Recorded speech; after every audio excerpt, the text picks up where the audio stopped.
By February 1942, every British soldier captured in Burma understood one thing with cold, statistical clarity. The Imperial Japanese Army did not have a tradition of managing large numbers of prisoners. It had a tradition of not having large numbers of prisoners to manage. The figures from the preceding months had circulated through the units of the British 17th Indian Division like a slow infection. At the fall of Hong Kong in December 1941, soldiers who surrendered had been killed at the scene in numbers that the War Office in London was still trying to verify and suppress simultaneously. At the Alexandra Hospital massacre in Singapore, patients in their beds, surgeons in mid-operation, the category of prisoner simply did not apply. The Japanese officer corps had been trained within a military culture that viewed surrender as the terminal failure of a soldier's identity. A man who surrendered was no longer a man in any meaningful military sense. He was something else, something that required a decision. Private Thomas Alderton of the 2nd Battalion, Duke of Wellington's regiment, knew all of this. He was 23 years old.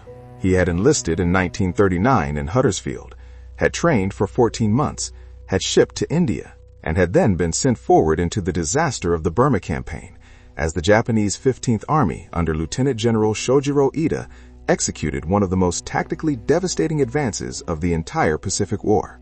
Alderton had fought in the retreat toward Rangoon, had been separated from the main column during the chaotic withdrawal along the Sitang River, and had been captured on February 23, 1942, near the village of Kaikto, along with 7 other men from scattered units. He had been a prisoner for 11 days. He had watched 2 of those men die. He had not slept more than 3 consecutive hours since the capture. He had eaten approximately once per day. He had been questioned twice by an intelligence officer through an interpreter, and both sessions had ended with threats specific enough that he had given up trying to parse which ones were performative and which were not. He had constructed, in those 11 days, a detailed and evidence-based expectation of how this would end. It would end badly. That was not pessimism. That was the rational conclusion of a man who had been paying attention. On the morning of March 6, 1942, at approximately 4:15 in the morning, a Japanese soldier opened the door of the storage structure where the prisoners were being held and gestured at Alderton. Just Alderton, not the others. One finger pointing. "Come." The other men in that room did not speak. One of them, a corporal from the Gloucestershire Regiment named Davies, made brief eye contact with Alderton as he stood. That was all. There was nothing to say that was not already understood. Alderton walked out of that room certain he was not coming back to it. But here is what happened. He was led not to an open field, not to a courtyard, not to anywhere that matched the geography of what he expected. He was led across a compound of perhaps 40 meters, through a door, into a low wooden building that smelled of charcoal and something he could not immediately identify. There was a lamp burning on a table, a low table, Japanese style, with 2 cushions arranged on opposite sides of it. A small iron brazier in the corner radiated genuine warmth into a space that was, after 11 days of sleeping on packed earth, genuinely warm. A Japanese officer was sitting on one of the cushions. He was perhaps 35 years old, with the insignia of a lieutenant on his collar. He was not armed in any visible way. He looked at Alderton and said something in Japanese that the young British soldier did not understand. Then the officer reached to his left, lifted a ceramic cup with both hands in the formal Japanese manner, and placed it on the table in front of the empty cushion. Steam rose from it. Tea. The Japanese officer had prepared tea. Alderton stood in the doorway of that room for what he would later estimate was somewhere between 15 and 30 seconds, an enormous duration in the context of that moment, unable to process what his eyes were showing him. The cup was on the table. The officer was looking at him with an expression that in any other context, in any other place on earth, Alderton would have read simply as an invitation. Sit down. Drink this. There is no threat here. But this was Burma in 1942, and Alderton had been taken out of a prisoner enclosure at 4 in the morning, and nothing about this made sense. He sat down because there was no other available action that he could compute. The tea was hot. It was real tea, not the gray liquid approximation that had occasionally appeared during the 11 days of captivity. It was brewed properly, and it was slightly sweet, and the ceramic cup was warm in both his hands, in a way that he would describe 47 years later in a conversation with his granddaughter as the first time since capture that his hands had not been cold. He had not realized his hands had been cold continuously for 11 days until they stopped being cold. The officer watched him drink. Then the officer poured his own cup, held it in both hands, and drank as well. No words, no interpreter arrived, no questions were asked, and no answers were demanded. The two men, one a prisoner of war, one his captor, one British, one Japanese, one 23 years old and certain until approximately 4 minutes ago that he was about to be executed, and one who had made a decision that Alderton could not yet begin to understand, sat on opposite sides of a low table in the dark of a March morning in Burma and drank tea together. This lasted for approximately 40 minutes. The officer's name, Alderton would later learn, was Lieutenant Kinji Watanabe of the 33rd Division, 214th Infantry Regiment. He had graduated from the Imperial Japanese Army Academy at Zama in 1930. He had served in Manchuria from 1932 to 1936. He had a wife and 2 children in Hiroshima. He spoke no English whatsoever. None of that was known to Alderton on the morning of March 6, 1942. What Alderton knew in that room was only what the room contained: warmth, light, tea, and a man who had arranged 2 cushions at a table, prepared 2 cups, and waited in the dark for the prisoner to be brought to him. At some point during those 40 minutes, something shifted in the quality of the silence between them. It had begun as the silence of complete incomprehension. 2 men from utterly foreign worlds sharing a physical space with no shared language and no shared framework for understanding what was happening. But gradually, over the duration of those 40 minutes, it became something else. Alderton would struggle for the rest of his life to name it accurately. Not peace, exactly. Not friendship. Not anything so defined. But something in the territory of recognition, the specific cognitive event where you look at another person and something in your brain stops processing them as a category and starts processing them as a person. Watanabe refilled Alderton's cup without being asked. That was when it happened for Alderton. That specific gesture, the automatic social courtesy of a host noticing an empty cup and filling it, performed without thought, performed the way anyone would perform it for anyone they were sitting with. Alderton watched Watanabe do this and understood, in a way that bypassed rational processing entirely, that this man had a mother who had taught him that you refill a guest's cup. He had a mother. Of course he did. Obviously he did. But that obvious fact had been completely inaccessible to Alderton for 11 days of captivity, during which Watanabe's entire category, Japanese officer, Imperial Army, enemy, had successfully blocked access. A refilled cup of tea undid what 11 days, 2 deaths, and 4 hours of formal interrogation had not undone. The officer looked at him, and for a moment, Alderton was certain of this and remained certain until he died. There was something in Watanabe's expression that indicated he had just witnessed exactly the same cognitive event from the other direction. That the young British soldier sitting across from him had just become a person rather than a prisoner. They did not speak. They had no language for speaking. But something was exchanged in that moment that both of them registered. Then, at approximately 5 in the morning, a soldier appeared at the door. Watanabe said something brief. The soldier waited. Watanabe looked at Alderton, held his gaze for a moment, then made a small formal gesture, a slight inclination of the head, not quite a bow, but in the direction of one. Alderton, operating on instinct, nodded back. The soldier led him out of the building, across the compound, and back through the door of the storage structure. The other prisoners looked at him.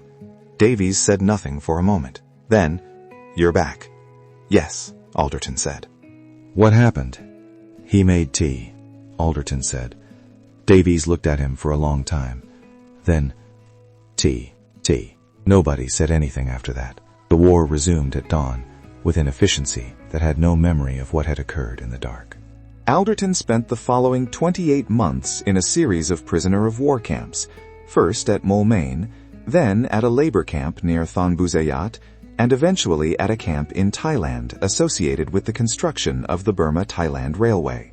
He survived conditions that killed approximately 12,600 British, Australian, and Dutch prisoners, and an estimated 90,000 to 100,000 Asian laborers along that route. He was liberated in August 1945, weighed 43 kilograms, and was hospitalized for 4 months before being repatriated to England. He never spoke about the 40 minutes with Watanabe, not to his wife, not to his children, not to any of the veterans organizations he joined in the post-war years, where he sat through hundreds of hours of collected testimony and never once offered what he had. Not because he was ashamed of it or uncertain about it, but because he could not find the language that would allow anyone to understand what it had been. He had tried once in the early 1950s, and the person he tried it on looked at him with an expression that told him the gap was too large. So he stopped trying. He kept one object from the camps.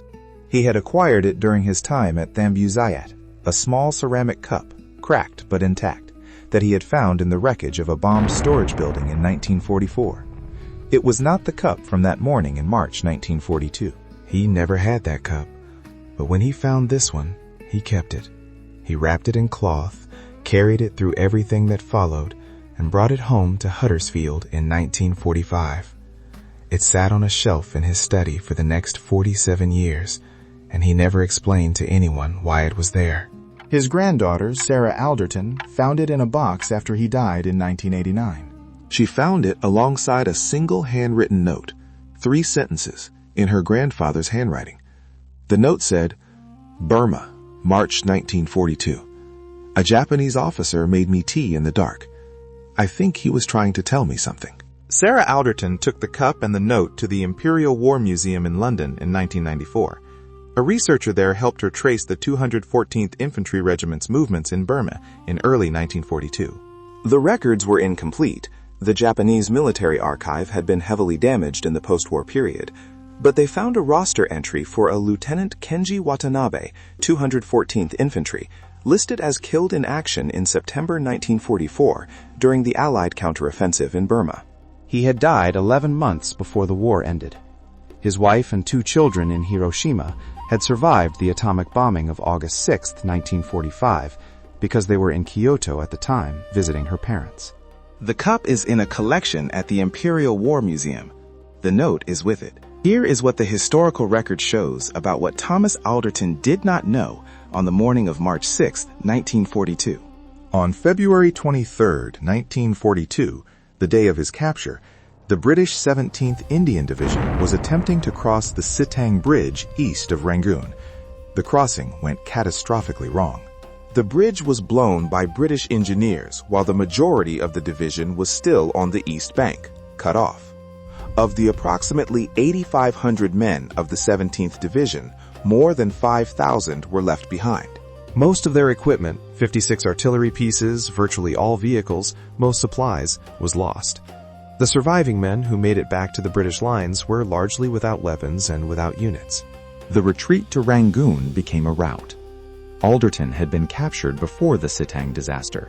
He had been captured during the retreat that preceded it.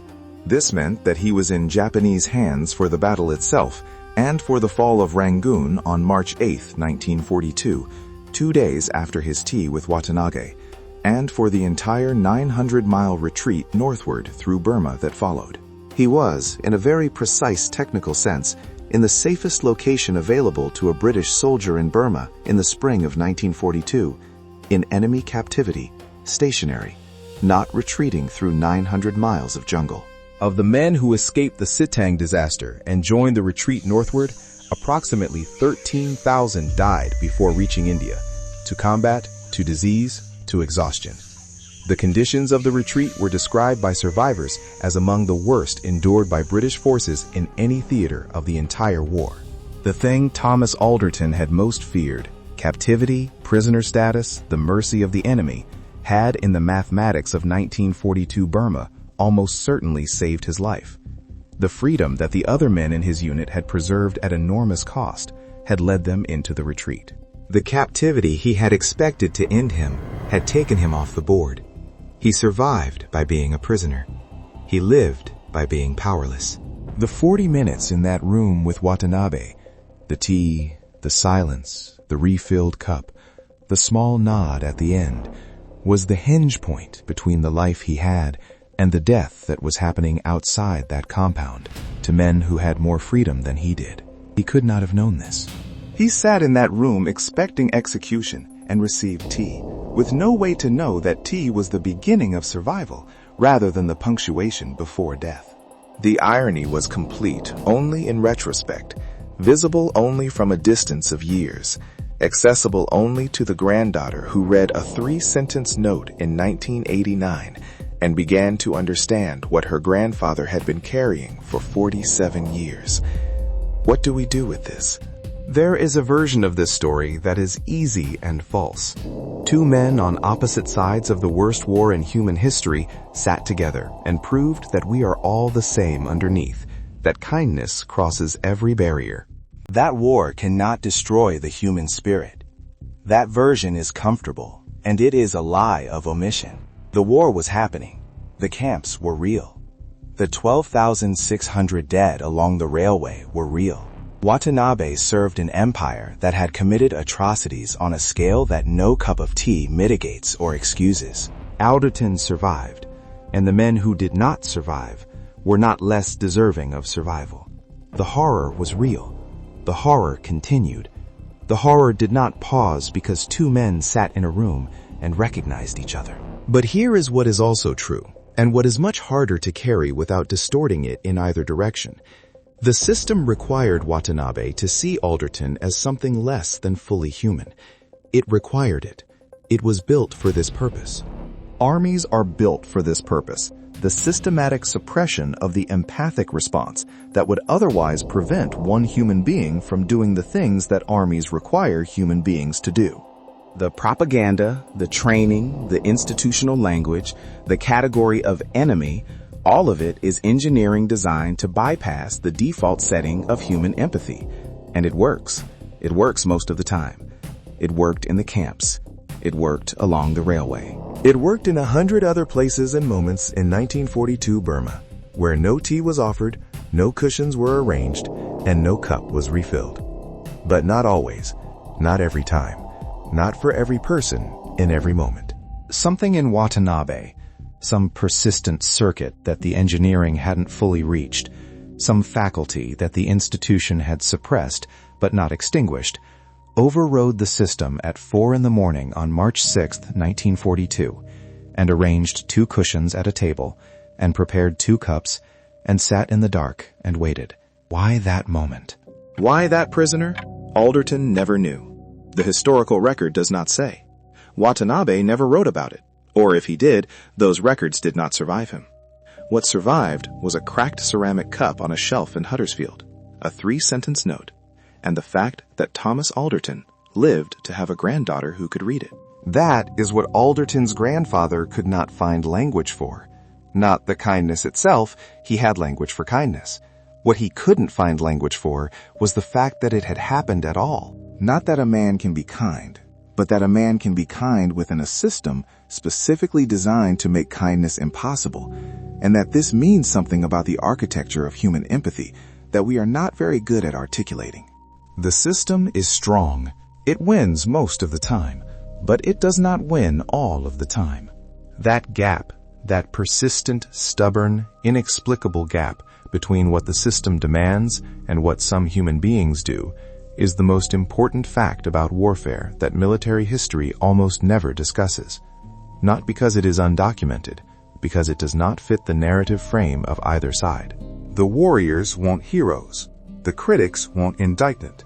Neither category has room for a Japanese officer who made tea for a British prisoner at 4 a.m. for reasons we will never fully understand, and who died in 1944, and whose wife survived Hiroshima by accident, and who left no record of that morning except the memory it planted in a 23-year-old from Huddersfield, who carried it silently for 47 years and left it in a box for someone else to find. Here is my question for you. Did anyone in your family come back from any war with a story like this? Not a story of heroism, not a story of horror, but a story of a moment that did not fit. A moment of unexpected humanity from a direction where humanity was not supposed to come from. A moment so out of place that the person who experienced it never found the right words for it, and so never said it out loud to anyone who mattered. Those stories exist in boxes. They exist in things people kept for reasons nobody asked about. They exist in 3-sentence notes found after people die. And they are disappearing faster than we can find them, because the people who carried them are leaving, and the boxes are not always opened by someone who knows to look. If you have one of those stories, if your grandfather came back with something he could not explain, if someone in your family served and never talked about one specific thing, I want to hear it in the comments. Not to analyze it, not to fit it into a historical argument, just to keep it alive.